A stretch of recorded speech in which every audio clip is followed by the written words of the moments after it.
જય શ્રી કૃષ્ણ બધાને, જય જલારામ. કેમ છો બધા? સાંજનો ટાઈમ છે ને એક બાજુ ખીચડી મૂકી દીધી ને એક બાજુ ભાખરીનો લોટ બાંધી રહી છું. આજે બનવાનું હતું મારું ફેવરિટ સેવ ડુંગળીનું શાક. મને એકલી ડુંગળીનું શાક, સેવ ડુંગળીનું શાક, પછી મેથીનું લોટવાળું શાક, એવા બધા મોસ્ટલી મને બધા શાક ભાવે, પણ અમુક શાક છે ને એ બહુ વધારે ભાવે ને અમારા ઘરમાં એ શાક ખવાય જ નહીં સાવ. તો મોસ્ટલી આપણા લેડીઝ એવું જ જોવા મળતું હોય કે જે ઘરમાં બધાને ભાવતું હોય ને એ જ શાક બનતું હોય. આપણને કોઈ ના ન પાડતું હોય પણ આપણને એમ થાય કે નહીં આપણે એક માટે નથી બનાવવું, સાચું કે નહીં?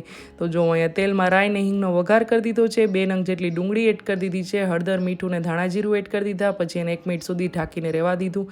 લસણની ચટણી ને લાલ મરચું પાવડર, પાણીના ભાગના પણ એડ કરી દીધા છે મસાલા, અડધા ગ્લાસ જેટલું પાણી નાખીને એને સારી રીતે ઉકળવા દેશું. પછી એમાં અડધી વાટકી સેવ એડ કરી દીધી છે. હવે એને પણ ચલાવીને ઢાંકીને ધીમા તાપે રહેવા દેશું જ્યાં સુધી એકરસ ન થઈ જાય ત્યાં સુધી.